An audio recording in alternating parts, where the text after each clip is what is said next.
Ang karakter sa kwentong ito ay itago na lang natin sa pangalang Tatang. Ito ay naganap sa Bohol. Itong si Tatang ay dating kafgu bago naging security guard sa kasalukuyan. Kinakatakutan siya ng mga tambay at siga sa kanilang lugar. Kasi itong si Tatang may orasyon ng kabal. Hindi ito tinatabla ng bala, hindi ito tinatabla ng patalim. Kahit tagain mo pa, hindi ito masusugatan o kahit galos man lang. Isang araw, may hambog na ng hamon kay Tatang para subukan ang galing nito.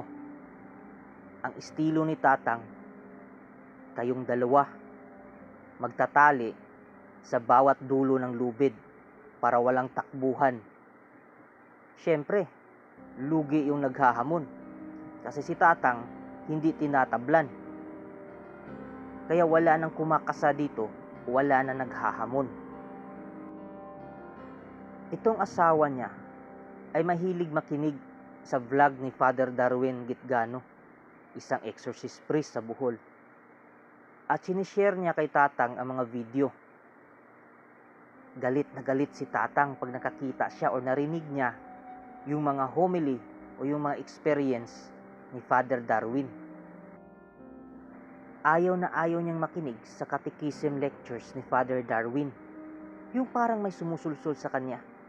Yung mga gabay niya, galit na galit kapag nakikinig siya kay Father Darwin. Sabi niya, bakit ko isusuko ang kapangyarihan ko sa kanya? Tao lang siya, pare lang siya. Ako, marami akong natulungan. Dahil manggagamot din ako, marami akong napagaling. Buong akala ni Tatang ay regalo ng Diyos ang kanyang kapangyarihan. Pero sa hindi inaasahang pangyayari, may isang bagay na makapagbabago sa kanyang mga pananaw sa buhay. Itong kapitbahay ni Tatang na itago na lang natin sa pangalang Aling Marites ay sumali sa lectures ni Father Darwin. At siya ay nagpabindisyon ng mga sacramentals. At isa sa mga sacramentals na yon ay ang exorcise oil. Lingid sa kaalaman ni Tatang, etong asawa niya ay nanghingi pala ng exorcise oil mula kay Aling Marites. Kinaumagahan, dumating si Tatang galing sa kanyang panggabing duty bilang security guard. Sabi niya sa kanyang anak, "Day, kumuha ka nga ng langis at pahiran mo ang likod ko kasi masakit ang likod ko." Ito ring anak niya na walang kaalam-alam, ang kinuhang langis ay yung exorcise oil na nabindisyonan ni Father Darwin. Agad siyang lumapit sa kanyang ama at pinahiran ang likod nito. Pero wala pang isang minuto, napasigaw si Tatang. Sobrang init daw ang kanyang likod. Galit na galit ito kung ano daw ang pinahid sa kanyang likod. Dahil napakasakit at sobrang init, napapaso daw siya. Pagkatapos nun, nawala na siya sa sarili. Kung ano-ano ng mga sinasabi nito, yung parang sinasapian. Mabuti na lang, noong mga araw na yun, ay nangdoon ang kanyang asawa. At ang sabi niya, dadalhin nila si Tatang kay Father Darwin.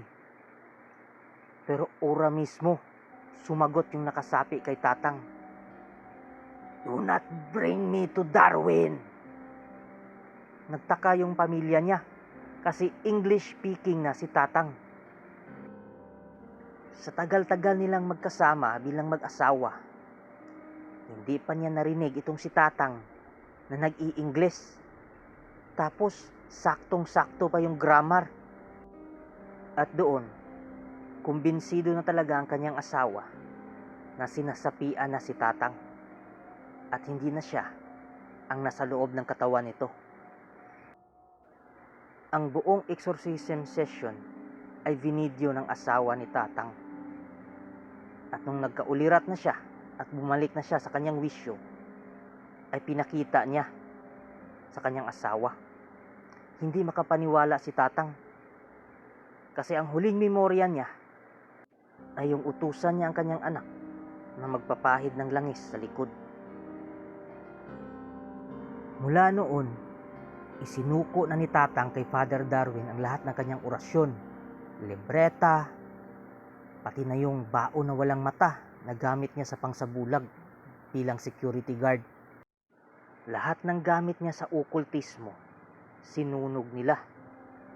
At siya ay nag-renounce ng kanyang mga occult beliefs. Greetings mga migs! Welcome back sa Buhay ng Salita TV. Ang kwento po na yun ay galing sa YouTube channel o sharing ni Father Darwin Gitgano, isa pong exorcist priest ng Bohol.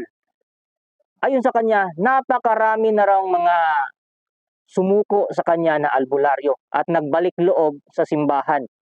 Kung marami ang sumuko, mas marami ang galit sa kanya hanggang ngayon.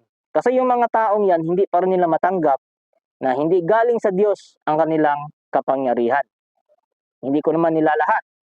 Baka may ilan din dyan na malinis at puro na galing talaga sa Diyos ng Biblia ang kanyang mga aral. Kung may oras kayo mga migs, hanapin nyo sa Facebook page ni Father Darwin sa punto por punto. Nang doon yung exorcism session niya ni Tatang, yung albularyo na security guard. At saka meron lang akong komentaryo o opinion doon sa nag-i-English na yung security guard. Ganyan kasi yan. Mga migs, kung nagtataka kayo bakit during the exorcism prayer yung pari ay English or minsan naman Latin yung ginagamit. Isa kasi yan sa mga technique ng mga pari, mga exorcist priest. Ang mga pari po, lalong-lalo na yung mga exorcist priest, ay bawal sa kanila yung divination o yung pagsubay o sa ibang term ay pagtatawas o pag-alam kung nasapian ka ba o wala o may spiritual na sakit ka ba o wala. Tulad ng pagtatawa sa kandila, pagsubay sa bond paper, subay sa kandila, at iba pang mga pamamaraan. Bawal yan sa mga pare. Kaya sa kanila, ginagamitan nila ng conversation technique. So, kinakausap nila sa ibang lingwahe. Katulad nun, hindi magaling sa English yung security guard. Pero nung exorcism na sila, kinausap siya ni Father Darwin ng English. Sumagot yung security guard at fluent na fluent pa yung grammar. Saktong-sakto yung grammar. So, ibig sabihin nun, may ibang wisyo na sa katawan ni Tatang. Hindi na si Tatang yun. Hindi na yun natural. At ito pa mga migs ha, kung totoo na galing sa Diyos ang kapangyarihan ni Tatang, bakit siya umaray o napaso nung pinahiran siya ng exorcise oil? Kaya nga itong masasabi ko sa mga nagmamayabang dyan at mga nagbabatiko sa mga deliverance prayer, exorcism prayer, ganito yung gawin nyo. Yung mga medalyon nyo, anong klase ba yan? Tres Pico ba yan? Infinito ba yan? O kahit anong medalyon na occult yung dasal na hindi pang simbahan, kargahan nyo ng marami. Punduhan nyo. Tapos magkarga din kayo sa sarili nyo, magpuder kayo sa sarili, tapos isuot nyo yung medalyon. Tapos pumunta kayo sa exorcist priest, subukin nyo. Magpapahid kayo ng exorcise oil o magpa-deliverance prayer kayo. So, diyan natin malalaman kung talagang totoong sa Diyos ang kapangyarihan nyo. Pag walang nangyari sa inyo, hindi kayo nag-react, ibig sabihin, sa Diyos yan. Ang problema, may bayag ba na pumunta sa exorcist priest? Kasi ang daming dahilan eh. Sabihin na, ano kayo, siniswerte? Bakit kayo pupuntahan dyan? Sino ka ba para pupuntahan ka namin? Ganyan yung mga sinasabi, mga palusot. So, para mapatunayan na rin, kasi pag nagawa nyo yan at hindi kayo sinapian, so, mas lalong maraming tao ang lalapit sa inyo. So, maraming taong bibili sa mga medalyon ninyo. Pero dapat, naka-video, may ebidensya. Kasi yung iba, nagko-comment lang nagki-claim na ginawa na daw niya yan, pero wala namang ebidensya, walang pruweba. Puro sat-sat lang. So, yun lang yung advice ko. kargahan nyo yung mga occult medallion nyo, magpuder kayo sarili, ihip nyo lahat ng orasyon na alam nyo, tapos pumunta kayo sa exorcist priest. Magpa-deliverance prayer kayo. Tingnan natin kung may reaction. Ganyan lang yan kasimple. Pero dapat, hindi yung comment-comment lang na nagki-claim. Dapat may ebidensya. Dapat may video. Ganyan lang kasimple mga migs para mapatunayan natin at magkaalaman na. So, yun lang po. Kita-kits until next topic.